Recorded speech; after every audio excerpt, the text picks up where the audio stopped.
பெரிய எஜமான் பற்றியும் ஒரு இதெல்லாம் இருக்குது. பார்த்தீங்க நீங்கள் என்ன பெரிய எஜமான் என்ன, பெரிய எஜமானோட எப்படி நம்ம தொடர்பு வைத்து கொள்வது அப்படிங்கிறதெல்லாம் சொல்லி கொடுத்துருக்காங்க. ஏன்னா இதெல்லாம் பார்த்தீங்கன்னா அதாவது பெரிய எஜமானை எப்படி ஜாரத் பண்ணணுன்னு சொல்லி கொடுத்துருக்காங்க. தர்காக்கு எப்படி போகணுன்னு சொல்லி கொடுத்துருக்காங்க. தர்காங்கிறது ரொம்ப பேருக்கு அது ஒரு வியாபார ஸ்தலம் மாதிரி ஆகி ரொம்ப பேர் யூஸ்வலாக போயிட்டு வந்துக்கிட்டு இருக்காங்க. ஆனால் அப்படி ஹஜரத்துடைய செட்டு பிள்ளைங்க யாரும் போகக்கூடாதுன்னு இருக்காங்க. என்னுடைய பிள்ளைங்க நீங்கள் யாரும் அப்படி போகக்கூடாது. போனீங்கன்னா ஜாத் பண்ணணும், உடனே திரும்பிடணும், ஒழு செஞ்சுட்டு போகணும், ஜாத் பண்ணணும், திரும்பி வந்துடணும். அங்கே நின்று பார்க்குறதோ பேசுகிறதோ இந்த ஆளை இது பண்ணுறதோ அதெல்லாம் செய்யக்கூடாது அப்படின்னு சொல்லி கொடுத்துருக்காங்க. ஏன்னா ஹஜரத்தை பார்க்குறது அதாவது அதுதான். ஏன்னா ஜாத் பண்ணியா கேட்கக்கூடாது அப்படின்ட்டுருக்காங்க. ஏன்னா நீ போய் நெல் அப்படின்ட்டுருக்காங்க. நெண்டினா போதும், அது அவங்களுக்கு தெரியும். நம்ம கேட்குறது தான் என்றைக்குமே ஆபத்துன்னு சொல்லி கொடுத்துருக்காங்க. ஏன்னா நமக்கு கேட்க தெரியாது. பார்த்தீங்கன்னா நமக்கு கேட்கவே தெரியாது எதை கேட்குறதுன்ட்டு. இப்போ நிறைய காசு கொடுன்னு அஜித்தை தான் விளக்கம் கொடுத்தாங்க. அற்புதமான ஒரு விளக்கம். பார்த்தீங்கன்னா நிறைய காசு கொடு அப்படின்னு கேட்பாங்க. நிறைய செல்வம் கொடுங்க, எனக்கு நிறையா பணம் வேணும் அப்படின்னு எல்லாரும் அதை கேட்பாங்க. ஆனால் அஜித்தை தான் சொன்னாங்க, நிறைய பணத்தையும் கொடுத்து உனக்கு நிறைய நோயையும் கொடுத்தா நீங்கள் என்ன பண்ணுவீங்க? வாங்குகிற பணத்தையெல்லாம் அங்கே தான் செலவு பண்ணிகிட்டு இருக்கணும். அப்போ எப்படி கேட்குறது உனக்கு தெரியல. நீ மல்லிகை கடை லிஸ்ட்டு போடாத.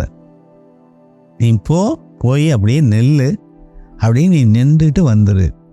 உனக்கு ஏதாவது பிரச்சனையா ரூமை சாத்திக்க, உள்ளே உட்காந்து வேகமாக அழுதுட்டு ஓய். உனக்கு என்ன வேணுமோ அதுக்கு நினைக்கணும், அழு அப்படின்னு தான் சொல்லி கொடுத்தாங்க.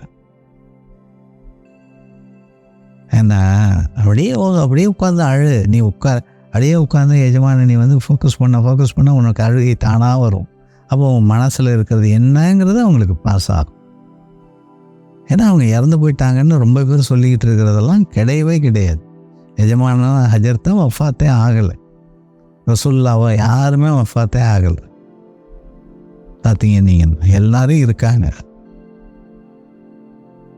நம்மளுடைய கான்டாக்ட் எப்படி இருக்குதுங்கிறத பொறுத்து தான் இருக்கு. அதனால் பற்றி நினைங்க, அவ்வளோதான். அதை தான் சொல்லி கொடுத்துருக்காங்க. அவ்வளோதான். ஏன்னா எல்லாத்துலேயும் ஹஜரத்து வருவாங்க. பார்த்தீங்க நீங்கள் என்ன, இப்போ நீங்கள் இந்த ரியாலத்து கொடுத்தாங்கன்னு ரியாலத்து நம்ம தனியாக செய்ய முடியாது, ஹஜரத்தை வச்சுக்கிட்டு தான் செஞ்சாகணும். அது இப்போ நம்ம செய்யும் பொழுது பார்த்தீங்க நீங்கள் தான் என்ன பண்ணியிருப்பாங்க, பக்கத்தில் உட்காந்துருக்கிற மாதிரி தான் நம்ம கற்பனை பண்ணி ஆகணும். அப்போ எப்படி நீங்கள் எஜமான நீங்கள் கற்பனை பண்ணி பாருங்கள், இருக்கிறாங்க. இப்போ நம்மகிட்ட நம்ம கேட்குறோம், அவங்க கொடுக்குறாங்க. எப்படி இந்துக்களுக்கு மட்டும் எல்லாமே நிறைவேறுது, நமக்கு ஏன் நிறைவேறல? நம்ம எப்போவுமே அதான் ஹஜரத் சொல்லியிருக்கிறாங்க. அதாவது உங்களுடைய ரீசனிங் பவரை கொண்டு போகாதீங்க. ரீசனிங் பவரை கொண்டு போகக்கூடாத இடத்துக்கு நம்ம கொண்டே போகக்கூடாது.